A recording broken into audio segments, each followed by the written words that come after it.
Siamo preoccupati delle 30.000 persone giunte in Sicilia negli ultimi giorni che si sono autoregistrati alla protezione civile regionale. Ma quante altre migliaia sono entrate in Sicilia senza avvertire gli organi competenti con la responsabilità e la prudenza necessaria? Lo ha dichiarato il presidente della regione siciliana Nello Musumeci in collegamento dalla sua abitazione, che ha chiesto l'intervento dell'esercito per contrastare gli arrivi dal nord Italia nell'isola.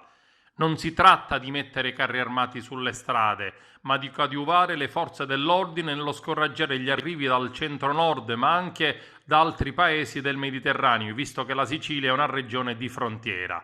Ecco perché il controllo degli accessi assume un importante significato. Bisogna destinare una parte dei soldati che già sono su strada ai controlli nei punti di arrivo in Sicilia. Abbiamo istituito, dice sempre il governatore, un numero verde gestito dalla protezione civile, al quale chiamare per chi è rientrato dal nord per autodenunciarsi. Fino a questo momento la diffusione appare contenuta, ha detto il governatore, con 188 positivi e 71 ricoverati, di cui 15 in terapia intensiva e 2 decessi. Bisogna essere preparati al peggio e stiamo attrezzando reparti per realizzare 1000-1500 posti per ospedalizzazione ordinaria e 200 posti per terapia intensiva. Beh, diciamo che noi siciliani sappiamo prendere tutto con fantasia e con creatività, sembriamo un po' disincantati, anche se in questa fase abbiamo dimostrato grande senso di responsabilità, 5 milioni di abitanti che hanno capito, forse con qualche giorno di ritardo, che il pericolo c'è ed è concreto. I numeri finora non sono particolarmente allarmanti, ma questo non ci fa sedere sugli allori.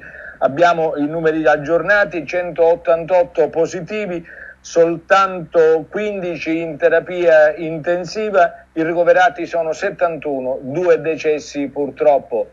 Noi siamo alle prese con i 31.000 cittadini che sono arrivati negli ultimi 10 giorni in Sicilia provenienti dal nord e abbiamo continuato a chiedere e chiederemo ancora al governo nazionale di predisporre misure di controllo nei punti di arrivo, nei porti, negli aeroporti, sullo stretto di Messina. Noi siamo una regione di frontiera e abbiamo bisogno di controllare i passeggeri che arrivano da noi. Io ho chiesto anche l'ausilio dei soldati dell'esercito che possano fare da spalla al personale volontario della Croce Rossa, alle guardie del Corpo Forestale regionale e al personale sanitario che controlla i passeggeri in arrivo.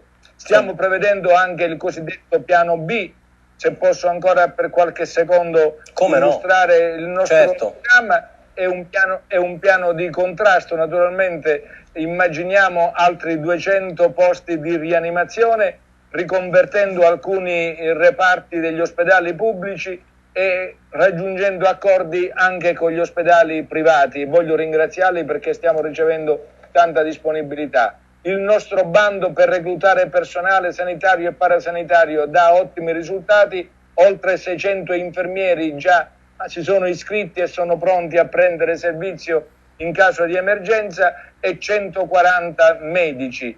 Stiamo affrontando anche circa 2000 posti letto per ospedalizzati non in rianimazione qualora l'epidemia dovesse avere un epilogo e una dimensione assolutamente superiore a quella che finora abbiamo immaginato e proiettato.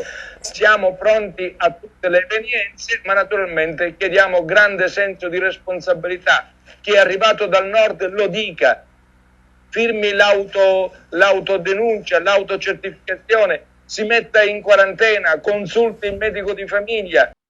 E sui trasporti aggiunge: ho chiesto al Ministero dei Trasporti di predisporre un'ordinanza che blocchi non solo tutti gli arrivi di notte in Sicilia, ma che li limiti anche di giorno, sospensione dei collegamenti aerei, nazionali e internazionali, ad eccezione dei 2 voli al giorno tra Roma, Palermo e Catania, blocco di tutti i servizi automobilistici interregionali e dei servizi marittimi per il trasporto dei passeggeri, garantendo solo quello merci.